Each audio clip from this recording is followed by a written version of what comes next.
हिंदुस्तान के कवानीन, ये कॉन्स्टिट्यूशन, ये क्रिमिनल लॉज, ये सिविल लॉज, ये स्टेट पर कुछ रिस्पॉन्सिबिलिटीज़, कुछ ड्यूटीज़ ज़रूर डालती हैं। और खाली स्टेट पर ही नहीं, जो आम इंसान हैं, जो आम नागरिक हैं, जो आम सिटीजन्स हैं, उनके सर पर कुछ रिस्पॉन्सिबिलिटीज़ ये ज़रूर डालती हैं। लेकिन इन कवानीन का एक डेप्थ में एक ख्वाब ये भी था, एक मकसद, एक रीज़न इनके पीछे, एक एम एंड ऑब्जेक्टिव इनके पीछे which was sought to be achieved, ये भी था कि हिंदुस्तान के नागरिक इस तरह के लोग होंगे। वो किस तरह के लोग होंगे? वो जो एक पिक्चर थी, वो जो एक माइंडसेट था कि किस तरह का माइंडसेट इनका होगा, किस तरह हिंदुस्तान के लोग दिखेंगे, हिंदुस्तान का नागरिक किस तरह दिखेगा, वो भी इन कवानीन के अंदर इंक्लूडेड है। लेकिन उसको डिस्कवर नहीं किया गया, उसको एक्सप्लोर नहीं किया गया। और उसी पर आज बात करना चाहता था कि India is a diverse country with diverse culture. लेकिन इन सब को एक पैरेलल पर मापने की कोशिश ज़रूर की गई। इट वॉज एक्सपेक्टेड, और आज भी एक्सपेक्ट किया जाता है हिंदुस्तान की कवानीन को पढ़ने के बाद, कि एक पर्टिकुलर ट्रेट्स हैं जो हर हिंदुस्तान के आदमी में होनी चाहिए। आजकल ये कहा जाता है कि पुलिस का अपना काम है, वो अपना करेंगे, तुम क्यों हर चीज़ का ठेका लेना चाहते हो? वो चोर चक्कू से, डाकू से वो खुद डील करेगी, तुम्हें क्या करना है? क्रिमिनल से डील करना उनका काम है, दूसरे डिपार्टमेंट का अपना काम है। ये सारी चीज़ें हैं। और डायरेक्टली ये कहा जाता है कि तुम हाथ पर हाथ धर के बैठ जाओ, तुम्हारे सर पर रिस्पॉन्सिबिलिटी कोई भी नहीं, कोई ऑब्लिगेशंस भी नहीं। लेकिन हिंदुस्तान के कवानीन कुछ और कहते हैं। और सुप्रीम कोर्ट ने 1967 में उन कवानीन को इंटरप्रेट करते हुए एक जजमेंट में कहा था बड़े ही साफ अल्फाज में, that there is no law in India which expects a man to run away, or at least to do so, without exercising his right of private defense. Rather, he has every right to stand his own ground and to exercise his right of private defense if there is no recourse to official help. No citizen of India is expected to act as a rank coward and to leave his own house at the mercy of the burglar. एक particular context में supreme court ने नहीं कहा था, जहां तक मैं इसको समझ पा रहा हूं, कि अपने घर को, अपनी प्रॉपर्टी को चोर और चक्कू के हाथ में छोड़कर जाना हिंदुस्तान के नागरिक की पहचान ये नहीं है। वो अपने प्राइवेट डिफेंस को एक्सरसाइज करता है। Section 100 of the IPC comes into the game and it says कि तुम्हारा जो राइट ऑफ प्राइवेट डिफेंस है दूसरे की जान तक लेने तक एक्सटेंड हो सकता है, और फिर भी तुम हिंदुस्तान की खुली हवाओं में, खुली फिजाओं में आराम से घूम सकते हो एक इज्जतदार नागरिक की तरह, कि तुमने अपनी जान बचाई, अपना right of private defence exercise किया। इसका मतलब क्या है? There is no law in India which expects a man to run away.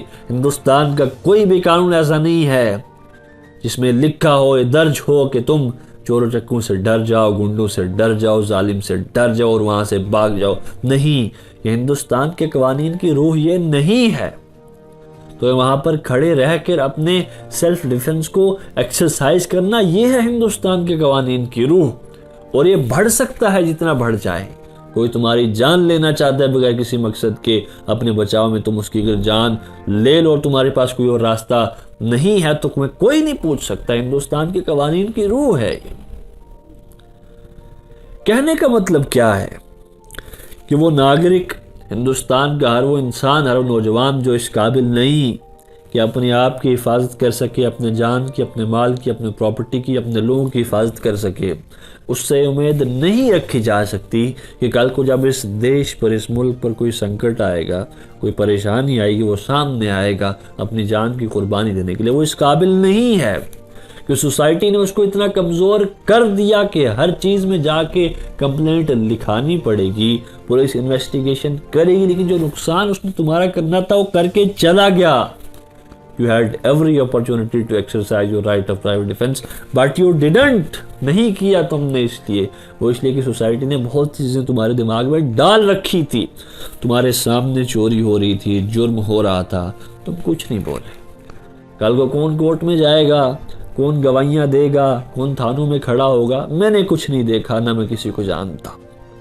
तो इतना कमज़ोर नागरिक हिंदुस्तान के कवानीन ने कभी भी एक्सपेक्ट नहीं किया था।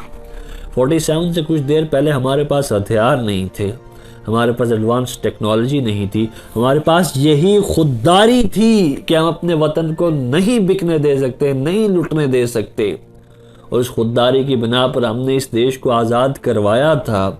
और कॉन्स्टिट्यूशन मेकर्स के सर पर ये जिम्मेदारी थी और उन्होंने कोशिश ये की कि जो सेंस ऑफ खुददारी थी किसी तरह हम वो अपने लोगों के दिलों में ट्रांसफ़र कर सकें या ट्रांसमिट कर सकें, और वो किस हद तक कामयाब हो सके मुझे नहीं पता। ये कवानीन पेपर्स पर दर्ज रह जाएंगे, हम शायद बहुत से इम्प्लीमेंटेशन इनकी पेपर पर कर भी दें और पोस्टर लगवा भी दें और बहुत से ऑर्डर्स पास कर भी दें, लेकिन जब तक वो खुददारी हिंदुस्तान के हर नागरिक के दिल में नहीं आ जाती कि मैं कौन हूँ, अगर कोई इंसान मुझे नुकसान पहुँचाना चाहे तो अथॉरिटीज़ की बात तो बाद में, मेरे अपने क्या हुकूक हैं, मैं कितना मजबूत हूँ, अगर उसको ये सारे मैसेजेस, ये सारे आइडियाज़, ये सारी जो एक पेशो रफ्त है, जो इन कवानीन के अंदर ट्रांजिशंस हैं, जो इनके मकासद हैं, किस हद तक एक्सरसाइज किया जा सकता है, किस कंडीशन में एक्सरसाइज किया जा सकता है। इस सोसाइटी में जब एक आम इंसान पर जुल्म हो रहा होता है, तुम्हारे वहाँ पर क्या क्या हक, क्या क्या राइट्स,